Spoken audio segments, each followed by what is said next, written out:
Assalamu alaikum. Welcome to my lecture. In this lecture today, we will discuss key concepts about genetics for beginners. So, have you ever wondered why people are so different? Physically or mentally, they have different characteristics. कि लोगों के physically they have different attributes. For example, their I colour आपने देखा होगा, कुछ लोगों की green eyes होती हैं, कुछ की ब्लू होती हैं, कुछ की ब्राउन कलर होता है. Similarly their hair colour. So if I ask you what makes you you, these questions can actually be answered by geneticists. सो ये जो क्वेश्चंस हैं इनका आंसर हमें कहाँ से मिलता है? हमें जेनेटिक्स से मिलता है. और जो जेनेटिसिस्ट होते हैं they basically able to give their questions of these answers. It has to do with the genes. Let's first begin with the definition of genetics. अगर हम definition की तरफ जाएं genetics की, if we go for its technical definition, then genetics is basically the branch of biology that is concerned with the study of the genes, genetic variation and heredity in different in individuals or organisms. So genetics में basically तीन चीज़ें आती हैं. First of all, that is the gene, and next is the genetic variation, and then it is the heredity.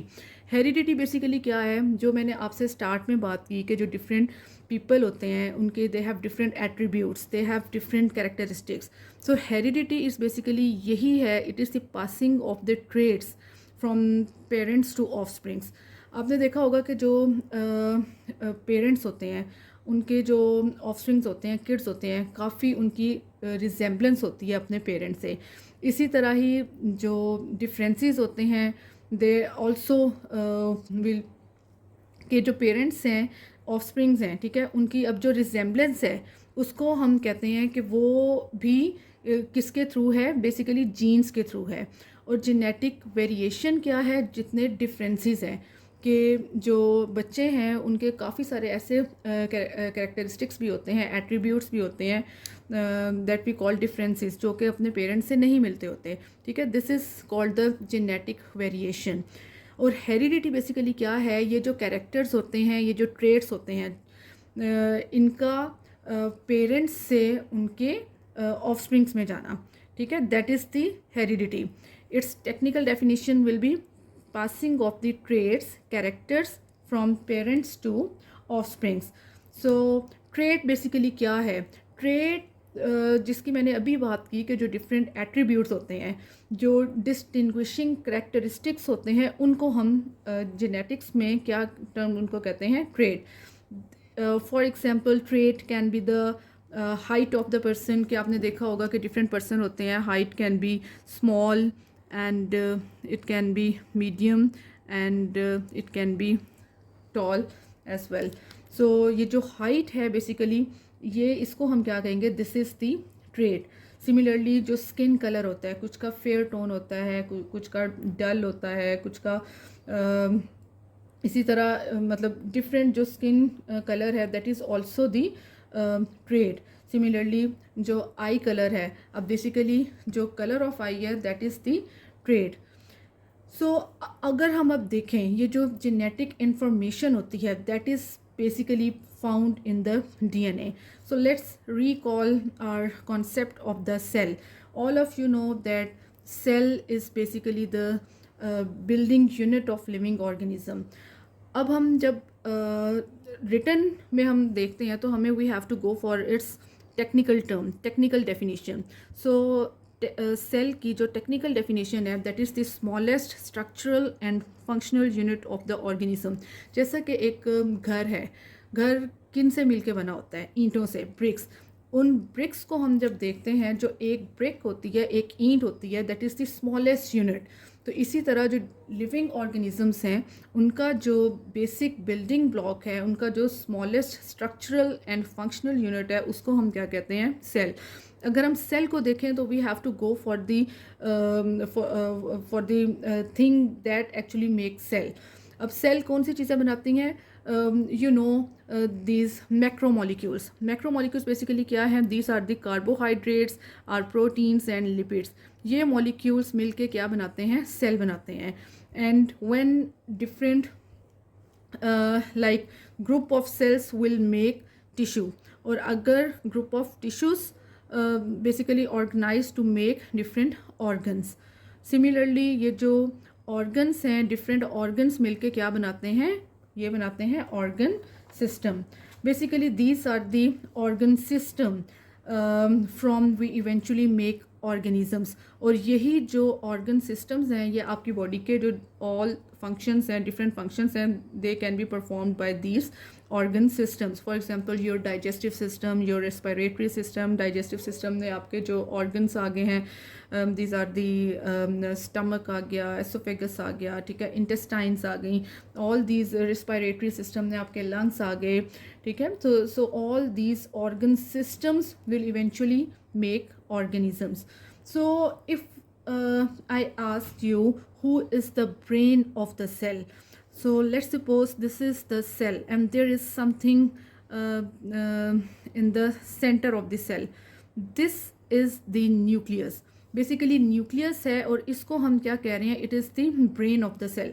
जैसा कि किसी भी चीज़ को चलाने के लिए एक सिंपल यू कैन से एक प्रोसेसिंग यूनिट चाहिए होता है. फॉर एग्जांपल आप अगर अपने कंप्यूटर की, अपने लैपटॉप्स की एग्जांपल लें तो उसमें जो CPU होता है that is the central processing unit, जो कि जितने भी फंक्शंस होते हैं उन सब को वो कंट्रोल कर रहा होता है. सिमिलरली हमारी बॉडी में, हमारे सेल में जो सेल के जितने भी फंक्शंस हैं उनको कौन कंट्रोल कर रहा होता है? उनको बेसिकली ब्रेन कंट्रोल कर रहा होता है. अब नाउ क्वेश्चन इज के उनको जो है उनको न्यूक्लियस कंट्रोल कर रहा होता है, सॉरी. तो इसी वजह से हम न्यूक्लियस को बेसिकली क्या कह रहे होते हैं? न्यूक्लियस को हम कह रहे होते हैं this is the brain of the cell. ठीक है, जैसे कि हमारे बॉडी के सारे फंक्शंस को का कंट्रोल हमारे ब्रेन में है. ठीक है, ब्रेन से हमारे डिफरेंट जो रोल है वो हम परफॉर्म कर रहे होते हैं. इसी तरह सेल में न्यूक्लियस होता है जिसको हम कहते हैं ब्रेन ऑफ द सेल, और बेसिकली ये हमारे सेल के सब फंक्शंस को कंट्रोल कर रहा होता है. Now why nucleus? Basically nucleus को हम क्यों कह रहे हैं? क्योंकि न्यूक्लियस के अंदर एक बहुत इंपॉर्टेंट मॉलिक्यूल होता है जिसको हम कहते हैं DNA. It is a type of a nucleic acid, that is the deoxyribonucleic acid. If we write it as the deoxyribonucleic acid. So DNA is the blueprint of the life. Blueprint मतलब क्या है कि जितनी भी information है, जितनी भी हमारी बॉडी से रेलेवेंट इंफॉर्मेशन है that is placed here, placed in the DNA. DNA basically क्या होता है इसको हम डिटेल में अपने नेक्स्ट लेक्चर्स में स्टडी करेंगे. So it is basically the double helical structure. ठीक है, सो जितनी भी इंफॉर्मेशन है वो सब ये DNA में स्टोर होती है. It is basically the main repository of all information. ठीक है, और ये किससे मिलकर बना होता है? That is the polymer of the deoxyribonucleotides, कि जो इसके न्यूक्लियोटाइड्स हैं these are the basic building blocks in making DNA. For example, we have adenine, we have guanine, we have cytosine, we have thymine. अब ये जो different nucleotides हैं, ये adenine, guanine, cytosine, thymine, guanine, cytosine, ये जो एक language है इसको हम क्या कहते हैं? ये कोड, एक कोडिंग लैंग्वेज है. ठीक है, ये कोडिंग लैंग्वेज बेसिकली क्या है? These are the nucleotides, adenine nucleotides, guanine nucleotides, cytosine nucleotides, thymine. ठीक है, तो ये एक कोडिंग लैंग्वेज बनाते हैं. ठीक है, ये बेसिकली एक पर्टिकुलर लैंग्वेज है जो कि हमारे सेल में इसको यूज़ होती है, एक कोड लैंग्वेज. अगर आप अपने ही जो DNA है, if you want to make a copy of your own DNA, so this process is the replication. So basically क्या है कि हमारा जो ये इंफॉर्मेशन है, जो कि मैंने आपको क्या बताया है, DNA is the repository of all information. ये जो इंफॉर्मेशन है बेसिकली फ्लो करती है from DNA to RNA and फ्रॉम RNA to proteins. What does that mean? कि जो इंफॉर्मेशन डीएनए में स्टोर होती है, ठीक है, उसको एमआरएनए जो है आरएनए रीड करता है, ठीक है, and this process is known as the transcription. इसके बाद क्या होता है, जो एमआरएनए है ये राइबोसोम्स के साथ मिलके क्या बनाता है, इस इंफॉर्मेशन को ट्रांसलेट करता है इन द फॉर्म ऑफ प्रोटीन्स। अब क्या हुआ, बेसिकली इंफॉर्मेशन का फ्लो हो रहा है। जो इंफॉर्मेशन पहले डीएनए में प्रेजेंट थी उसको आरएनए ने रीड किया, आरएनए ने रीड करके उसको एक अपनी कोडिंग जो कोड लैंग्वेज है उसमें उसने उसको रीड कर दिया। देन आरएनए ने राइबोसोम्स के साथ मिलके उस इंफॉर्मेशन को, उस कोडिंग लैंग्वेज को, जो कोड लैंग्वेज थी in the form of nucleotides, उसको रीड करके उसको लाइक ट्रांसलेट किया किसमें, प्रोटीन्स में। And you know proteins are the very important in terms of the structure and function as well. ये बेसिकली जो हमारे बॉडी टिश्यूज़ हैं उनकी फंक्शनिंग में, उनके स्ट्रक्चर को मेंटेन करने में, उनको रेगुलेट करने में इनके डिफरेंट रोल्स होते हैं। फॉर एग्जांपल कि आपकी बॉडी में डिफरेंट एंजाइम्स हैं, ठीक है, these enzymes are the basically proteins. Different hormones हैं, hormones, these are basically the proteins, ठीक है। ये जो डिफरेंट प्रोटीन्स हैं आगे वो फिर एक्सप्रेस होती हैं, इनकी डिटेल हम इंशाल्लाह अपने नेक्स्ट लेक्चर में स्टडी करेंगे। अब डीएनए बेसिकली कहाँ होता है, डीएनए बेसिकली प्रेजेंट होता है with in nucleus in the form of chromosomes. Chromosome basically अगर हम इसका बहुत इसका ईजी लैंग्वेज यूज़ करें तो that is the condensed form of the DNA.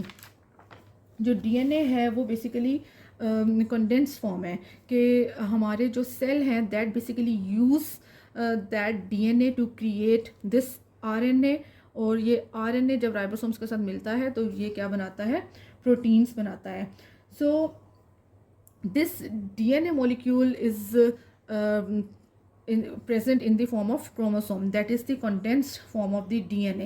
So if I ask why is there need of the chromosome to be condensed, कि क्यों हम कह रहे हैं कि जो ये डीएनए है ये कंडेंस्ड फॉर्म, क्रोमोसोम्स हैं ये डीएनए की कंडेंस्ड फॉर्म है। बेसिकली जो सेल का न्यूक्लियस होता है दैट इज़ वेरी टाइनी। अब जो डीएनए है इसको इस छोटे से न्यूक्लियस में फिट करने के लिए उसकी अरेंजमेंट करते हैं, लाइक कैसे कि उसको फिर मज़ीद उसको कॉइलिंग और सुपर कॉइलिंग होके वो कंडेंस्ड हो जाते हैं, ठीक है, क्योंकि एक्चुअली में जो डीएनए है that is very long molecule, और ये डिफरेंट जो प्रोटीन्स है उसके अराउंड रैप हुआ होता है। सो इस वजह से क्या होता है कि जो ये डीएनए होता है, ठीक है, that is present in the form of chromosomes.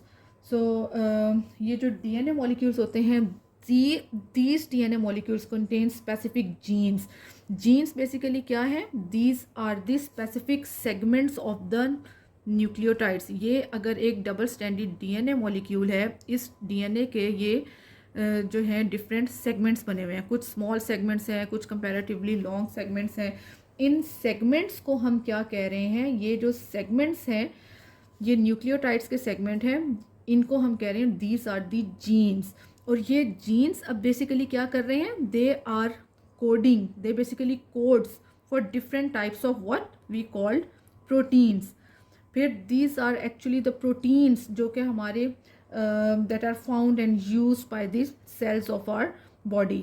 So in the next lecture we are going to begin our discussion on some important terms regarding genetics. So thank you very much.